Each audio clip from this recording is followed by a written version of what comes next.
الحمد للہ وحدہ لا شریک لہ والصلاة والسلام علی من لا نبی بعد وعلی آلہ واصحابہ الذین اوفوا عہدا اما بعد فاعوذ باللہ من الشیطان الرجیم بسم اللہ الرحمن الرحیم النبی اولی بالمؤمنین من انفسہم وازواجہ امہاتہم اللہم صلی علی محمد وعلی آل محمد کما صلیت علی ابراہیم وعلی آل ابراہیم انک حمید مجید اللہم بارک علی محمد وعلی آل محمد کما بارکت علی ابراہیم وعلی آل ابراہیم انک حمید مجید۔ اللہ تعالیٰ کے فضل اور کرم سے ای مرکز کے تحت چلنے والا مدرسہ، اس میں شریک ہونے والی اور پڑھنے والی طالبات کا آج شوال 1445 ہجری کا پہلا دن اور افتتاحی سبق ہے۔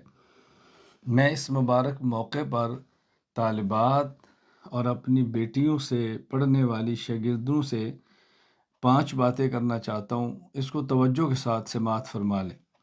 نمبر 1، رسول اکرم صلی اللہ علیہ وسلم پوری امت کے روحانی باپ ہیں۔ اس نسبت سے آپ کی ازواج مطہرات پوری امت کی روحانی مائیں ہیں۔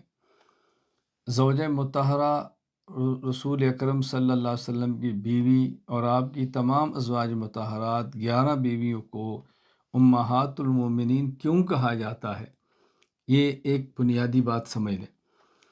رسول اکرم صلی اللہ علیہ وسلم کی ازواج مطہرات کو قرآن نے خود کہا ہے وَأَزْوَاجُهُ أُمَّهَاتُهُمْ کہ پیغمبر کی بیویاں مومنین اور مومنات کی مائیں ہیں۔ یہ ماں کیوں ہے، اس بات کو اچھی طرح سمجھ لیں۔ پیغمبر کی بیوی امت کی ماں تب ہوگی جب پیغمبر خود امت کے باپ ہوں۔ نبی امت کے باپ کیسے ہیں؟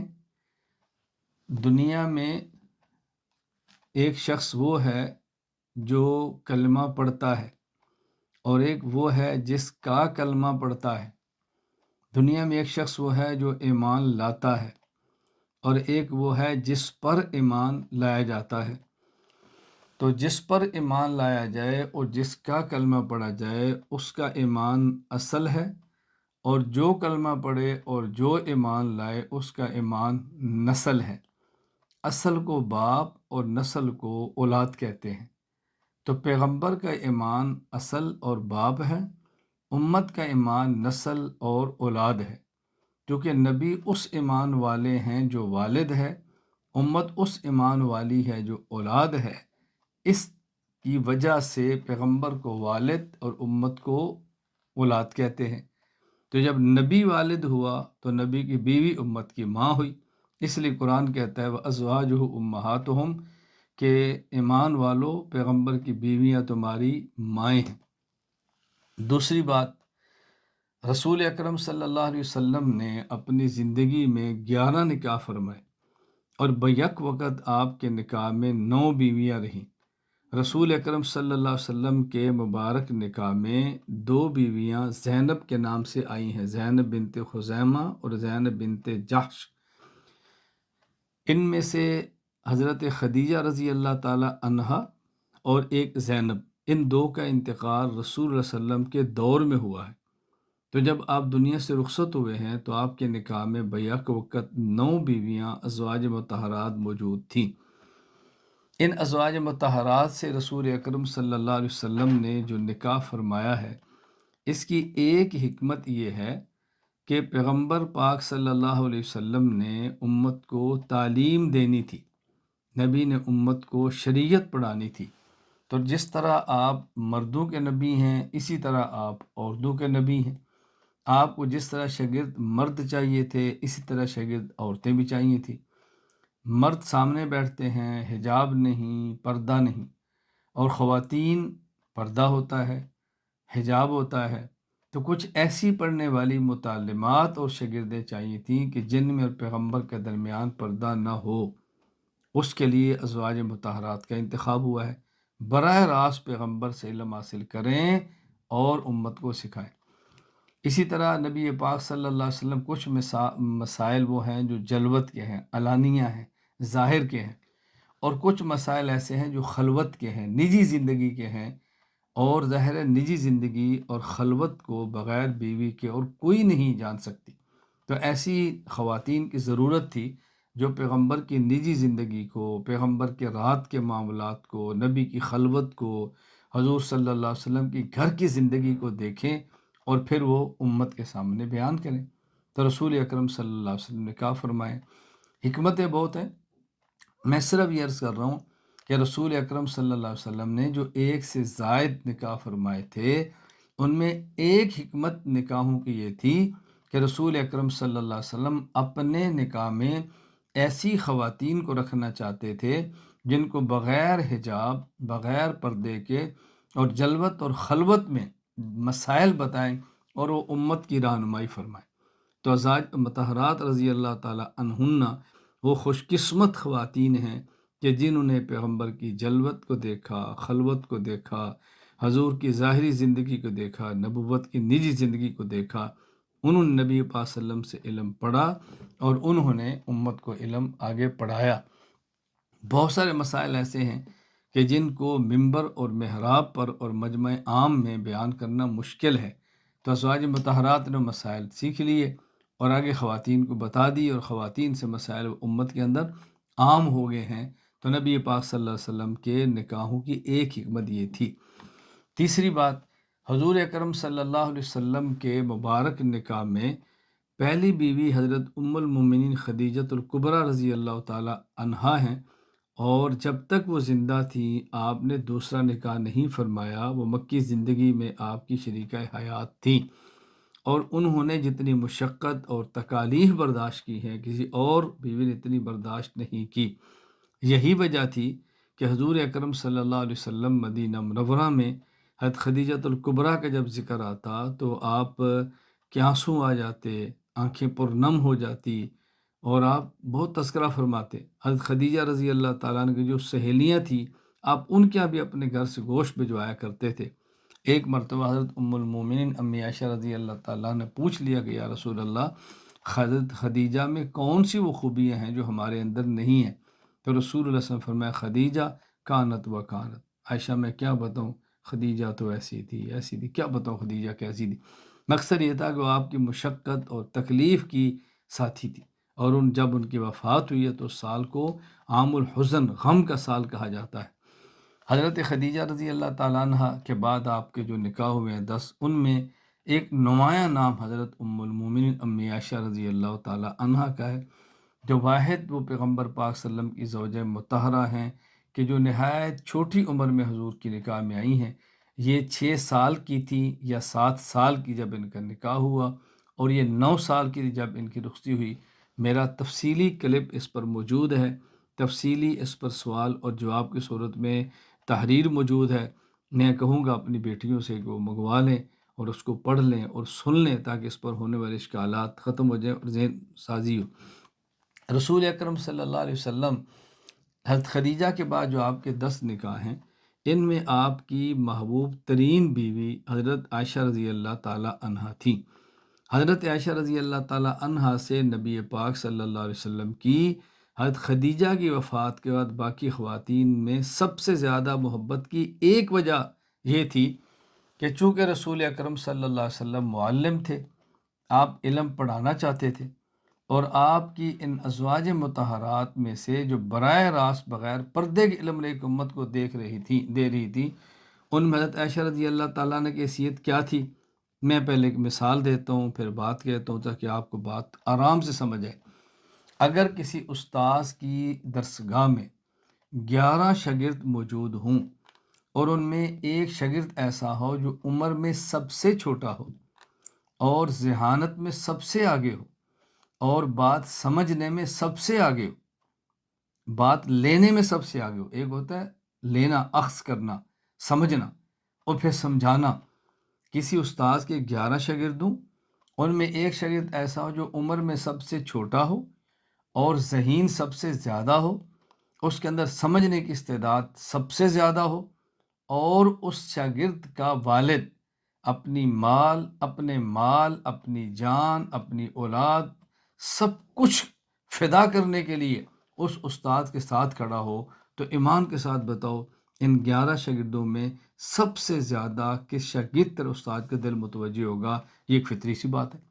تو رسول اکرم صلی اللہ علیہ وسلم کی ازواج مطہرات میں سے حضرت ام المومنین ہماری امی عائشہ رضی اللہ تعالی عنہا وہ واحد آپ پیغمبر کی بیوی ہیں جو عمر میں سب سے چھوٹی ہیں، ذہین سب سے زیادہ ہے، فہیم سب سے زیادہ ہے، اور آپ کا والد ابو بکر صدیق رضی اللہ تعالی عنہ جو سب سے زیادہ پیغمبر پہ اپنا مال خرچ کرنے والا ہے، سب سے زیادہ پیغمبر کی رفاقت والا ہے، جس کو قرآن کہتے ہیں یقول لصاحبہ لا تحزن ان اللہ معنا لصاحبہ، جن کو قرآن نے صحابی کہا ہے، تو ظاہر ہے نبی پاک صلی اللہ علیہ وسلم کیوں ان سے سب سے زیادہ پیار نہیں فرمائیں گے؟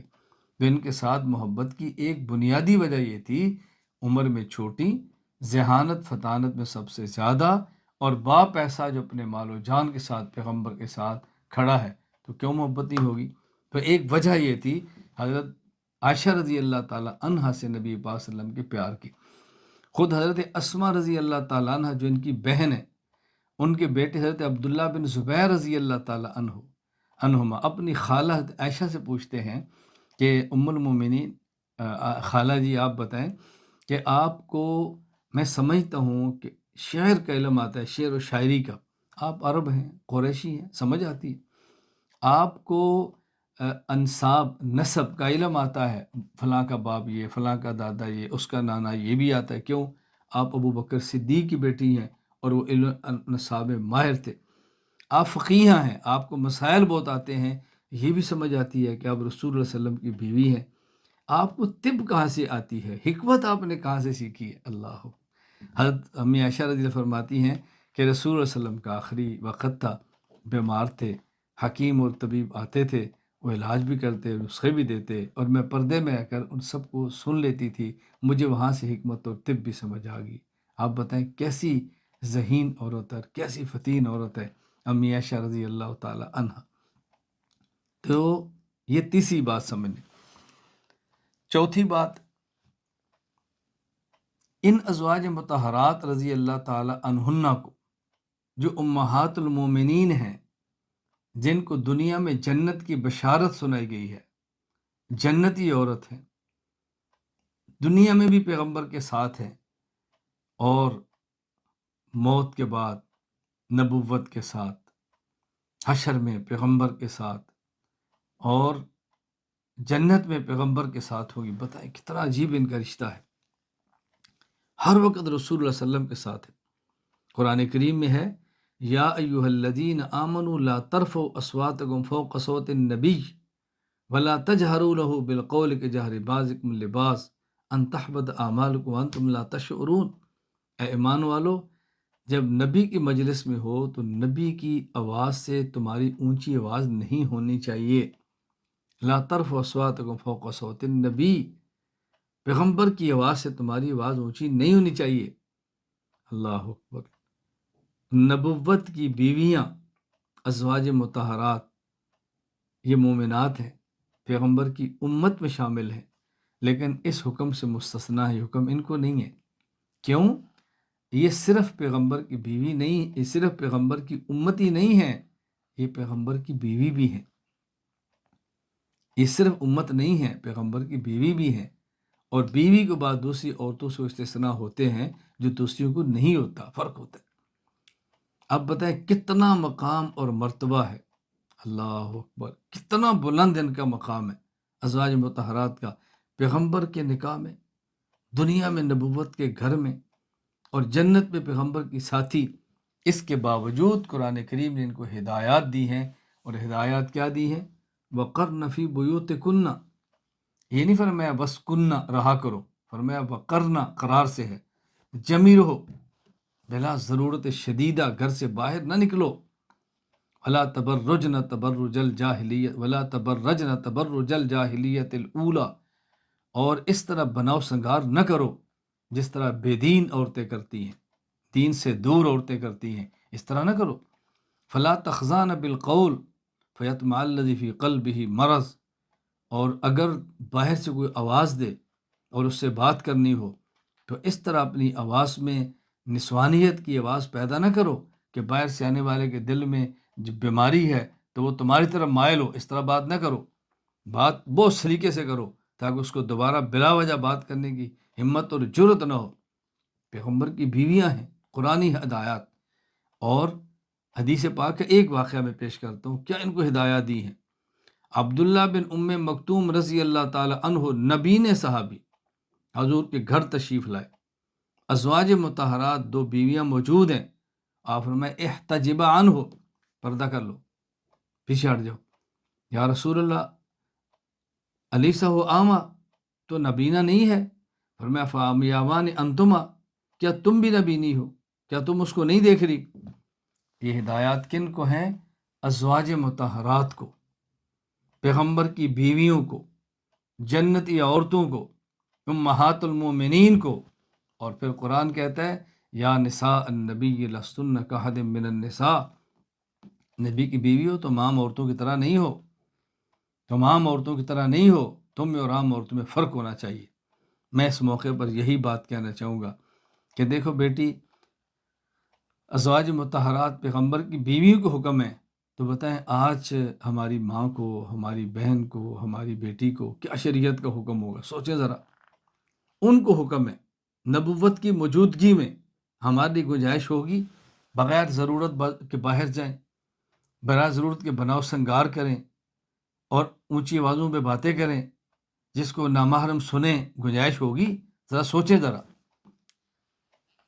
اور آپ یقین کیجئے مجھے کبھی کلیجہ پھٹتا ہے، بعض ایسے واقعات سامنے آتے ہیں، مجھ سے مسائل پوچھے جاتے ہیں کہ جی مطلب لڑکی دین پڑھنا چاہتی ہے اور مرد استاد سے ویڈیو پہ پڑھ رہی ہے، یعنی مرد استاد سے خود لڑکی ویڈیو پہ ہے، کیا اس کی گنجائش ہے؟ میں گزارش کرتا ہوں میری بات کو سمجھنے کی کوشش کریں۔ آپ علم دین پڑھنے والی بچیاں ہیں، آپ عام بچی کی طرح نہیں ہیں، آپ کی زندگی عام بچی سے مختلف ہونا ضروری ہے۔ حیا، پردہ، گھر میں رہنا، بلا ضرورت بناؤ سنگار سے بچنا، باہر نکلتے وقت خوشبو استعمال نہ کرنا، نامحرموں سے بچ کے رہنا، گناہ کی پارٹیوں میں شرکت کرنے سے دور رہنا، رسوم و رواج سے بچنا، اپنی گھر کی زندگی کو درست کرنا۔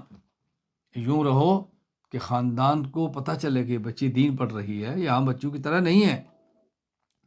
دین پڑھنے کے باوجود بھی ناجائز تقریبات میں شرکت، دین پڑھنے والی طالبہ اور نماز میں کوتاہی، دین پڑھنے والی طالبہ نوافل نہیں پڑھ رہی، دین پڑھنے والی طالبہ تلاوت نہیں کر رہی، دین پڑھنے والی طالبہ دین سے دور ہے، بتائے دین پر کون عمل کرے گا؟ تو ازواج مطہرات کو جو خاص ہدایات ہیں ہم نے اس کو سامنے رکھنا ہے۔ میری باتیں بہت اچھی طرح ذہن نشین فرمائیں۔ نمبر 5، تمام پڑھنے والی بچیاں ذہن بنا لیں کہ یہ جو ازواج مطہرات ہیں رضی اللہ تعالی عنہن، یہ ہماری آئیڈیل ہیں، ہماری بنیاد ہیں، ہم نے اپنی زندگی اس کے مطابق گزارنی ہے، بس اس کو بنیاد بنائیں، اس کو ذہن بنا لیں۔ ازواج مطہرات ہماری آئیڈیل ہیں، تو جس طرح ان کی زندگی ہے اس طرح ہم نے زندگی گزارنی ہے۔ یہ میں نمبر 5 کا تتمہ بیان کر رہا ہوں۔ ازواج مطہرات کو ہدایات کیا ہیں؟ ازواج مطہرات کو اللہ نے حکم کیا دیا ہے؟ ہماری آئیڈیل ازواج مطہرات ہیں رضی اللہ تعالیٰ عنہن، ان کی طرح اپنی زندگی گزارنے کی ہم نے کوشش کرنی ہے۔ ہمارا کل وقت پڑھنے پڑھانے میں گزرے، اپنے گھر کے کام کرنے میں گزرے۔ کون سی بچی ہے جو دین پڑھ رہی ہے اور گھر کا کام نہیں کرتی، اپنی والدہ کا تعاون نہیں کرتی، اپنے والد کو ناراض کرتی ہے؟ یہ کیا، کون سا، کس دین کی تعلیم ہے یہ؟ تو ازواج مطہرات کو حکم ہے تو ہمیں اس کا خیال کرنا ہے کہ ہمیں کیسے رہنا۔ میں 5ویں اور آخری بات عرض کرتا ہوں کہ اگر ہم نے علم دین حاصل کرنا ہے اور عمل کے لیے کرنا ہے اور اس کو پھیلانے کے لیے کرنا ہے تو پھر ہمیں نمبر 1 ادب کرنا پڑے گا اس کتاب کا جس سے علم پڑھ رہے ہیں، جس سے علم پڑھ رہی ہیں۔ ادب کرنا پڑے گا اس تپائی پہ جس کے اوپر کتاب رکھ رہی ہیں۔ ادب کرنا پڑے گا اس معلمہ کا جس سے سیکھ رہی ہیں۔ ادب کرنا پڑے گا اس مدرسے کا جس سے پڑھا جا رہا ہے۔ ادب کرنا پڑے گا والد کا جس کی محنت سے علم پڑھ رہی ہے۔ ادب کرنا پڑے گا ماں کا جس کی قدموں میں جنت ہے۔ ادب کرنا پڑے گا شوہر کا جس کی وجہ سے ہمیں دین کا علم حاصل کرنے کا موقع ملا ہے۔ ادب کرنا پڑے گا ہر اس چیز کا جس کا علم دین سے تعلق ہے۔ ادب ادب ادب ادب کا خیال کریں۔ نمبر 2 محنت کریں۔ محنت، کتاب پڑھیں، اسباق لکھیں، تکرار کریں، پڑھنے سے پہلے مطالعہ کریں۔ جو سبق آپ نے پڑھنا ہے پہلے اس کا مطالعہ کریں۔ مطالعہ کا معنی خود پڑھیں۔ جی ہم آج خود پڑھتی ہیں، سمجھ نہیں آتا، اسی کا نام مطالعہ ہے۔ کسی طالبہ کے لیے کتب کے مطالعہ کا معنی یہ نہیں ہے کہ وہ کتاب کو سمجھے۔ کسی کتاب کو طالبہ کے لیے مطالعہ کرنے کا مطلب یہ ہے اس کو یہ پتہ چل جائے یہ سمجھ آتا ہے اور یہ نہیں آتا۔ پھر صبح اپنی استانی کی کلاس میں بیٹھیں تو آپ کو دیکھنا سبق کا مزہ کتنا آتا ہے۔ یعنی جو سبق پڑھنا ہے پڑھنے سے پہلے اس کا مطالعہ کریں، سمجھ آئے گا، اکثر نہیں آئے گا، بس پہلے پتہ ہوگی مجھے سمجھ نہیں آیا تھا۔ پھر جب آپ کی باجی اور معلمہ آپ کو سبق پڑھائے گی آپ دیکھنا مزہ کتنا آتا ہے۔ پھر معلمہ کی بات کو سنیں، ضروری باتیں لکھیں، رات کو پھر تکرار کریں، پھر اس کو یاد کریں، محنت کریں، محنت محنت محنت محنت کریں۔ ہمارے ہاں ایک واقعہ بہت مشہور ہے کہ فلاں بز احفش ہے۔ بز احفش کا معنی کیا ہوتا ہے؟ احفش امام تھے نحو کے، اور بز کہتے ہیں بکری کو۔ وہ جب پڑھتے تھے تو ذہن کمزور تھا اور یاد کرنا ذرا مشکل ہوتا تھا، تو ان کے پاس بکری تھی، اس بکری کو کان سے پکڑتے اور کتاب سنانا شروع کرتے۔ جب اچھی طرح سناتے اس کو چھوڑتے نا تو بکری کو پکڑ کے چھوڑتے، بکری سر مارتی، بکری سر مارتی، کہتے اچھا سمجھ نہیں آئی، پھر پکڑ کے شروع کرتے، پھر چھوڑتے، پھر سر مارتی، پھر پکڑ کے شروع کرتے۔ وہ یوں اپنے سبق کو یاد کرنے کے لیے بکری کے کان پکڑ کے لگے رہتے تھے۔ آپ بتائیں، امام بنے ہیں نحو کے، تو کہتے ہیں تو بز احفش ہے، یعنی تو بکری کی طرح تجھے بات سمجھ نہیں آتی، ایک کہاوت بن گئی ہے۔ محنت کریں اور خوب محنت کریں۔ آخری میری گزارش، ادب کریں، محنت کریں اور موبائل سے بچیں۔ اس لعنت سے اپنی جان چھڑائیں۔ میں خدا کا واسطہ دے کر کہتا ہوں اس لعنت سے اپنی جان چھڑائیں۔ اس کا صرف اور صرف اور صرف جائز استعمال کریں۔ مجھے اتنا افسوس ہوتا ہے میں آپ کو بتا نہیں سکتا کہ بس اوقات بچیاں مسائل کی رابطہ کرتی ہیں۔ میری عادت ہے میں نہ کسی کا سٹیٹس دیکھتا ہوں، نہ پروفائل پکچر دیکھتا ہوں، نہ میرا مزاج ہے۔ بس اوقات کو مسئلہ آتا ہے تو ایک مرتبہ پوچھا، کچھ سمجھایا، اب پروفائل پکچر دیکھو۔ پروفائل پکچر سے نہیں پتہ چلنا چاہیے کہ یہ کسی بچی کا موبائل ہے، یہ کسی عورت کا موبائل ہے۔ پروفائل پکچر سے نہ پتہ چلے۔ سٹیٹس ڈراموں کے لگ رہے ہیں، سٹیٹس فلموں کے لگ رہے ہیں، سٹیٹس سیاسی گندے لیڈروں کے لگ رہے ہیں، سٹیٹس بلا وجہ لگ رہے ہیں، اور پڑھ کیا رہی ہیں؟ علم دین۔ جب آپ علم دین پڑھ رہی ہیں، پروفائل پکچر پہ کوئی آیت لکھ دیں، کوئی حدیث لکھ دیں، کوئی مسئلہ لکھ دیں، مسجد بنا دیں، مدرسے کی تصویر لگا دیں، قرآن کریم کی لگا دیں، کتاب کی لگا دیں، اور اگر آپ نے موبائل میں سٹیٹس لگانا ہی ہے اس کے بغیر آپ کو سکون نہیں آ رہا تو اپنے استاذ کا بیان لگا دیں، کوئی علم و حکمت کی بات جو آپ پڑھتی ہیں اس میں سے لگا دیں۔ روزانہ علم حاصل کرتی ہیں، اس میں آیات ہیں، احادیث ہیں، عقائد ہیں، فقہی مسائل ہیں، اس کو لگائیں تاکہ آپ کے سٹیٹس سے امت کو فائدہ ہو۔ سٹیٹس کا معنی کسی بندے کی حیثیت ہے، کسی بندے کی فطرت ہے، کسی بندے کی طبیعت ہے کہ اس کی پسندیدہ چیز کیا ہے، بندہ اس کو سٹیٹس پہ لگاتا ہے۔ سمجھنے کی کوشش کریں اور پھر دعا کا بہت اہتمام کریں۔ اللہ سے بہت مانگیں، بہت مانگیں، بہت مانگیں کہ یا اللہ مجھے علم نافع عطا فرما، عمل صالح متقبل عطا فرما، رزق واسع طیب عطا فرما۔ اللہ مجھ سے دین کا کام لے، میری نسلوں سے دین کا مقبول کام لے۔ اے اللہ مجھے ان نیک اعمال کی توفیق دے جو تیری رضا کا سبب بنے، تیرے علم حاصل کرنے کا سبب بنے۔ ان گندے اعمال سے میری حفاظت فرما جو تیری ناراضگی کا سبب بنے اور تیرے علم سے محروم ہونے کا سبب بنے۔ اللہ سے مانگیں، اہتمام کیا کریں۔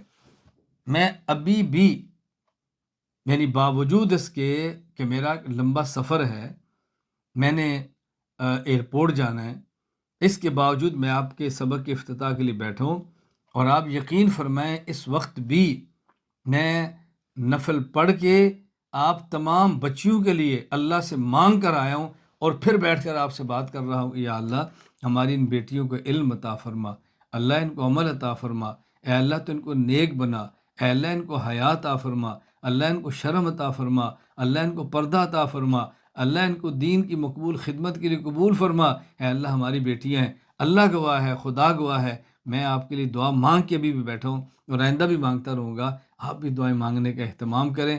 اللہ تعالیٰ آپ سے دین کی مقبول خدمت لے لے، اللہ علم دے دے، اللہ عمل دے دے، اللہ شریعت کو پھیلانے کی توفیق عطا فرما دے۔ اللہ مجھے بھی قبول فرمائے، اللہ آپ کو بھی قبول فرمائے۔ انشاءاللہ معلمات اسباق پڑھاتی رہیں گی، جس طرح کہ ہمارا نظام ہے کہ ہمارے نظام میں بچیوں کو مرد حضرات سبق نہیں پڑھاتے، عورتیں ہی پڑھاتی ہیں۔ اسباق چلتے رہیں گے، اور درمیان میں انشاءاللہ مہینے میں ایک مرتبہ میری آپ سے نشست بھی ہوتی رہے گی۔ اللہ تعالیٰ مجھے اور آپ سب کو دین کی مقبول خدمت کی توفیق عطا فرمائے۔ وآخر دعوانا ان الحمد للہ رب العالمین۔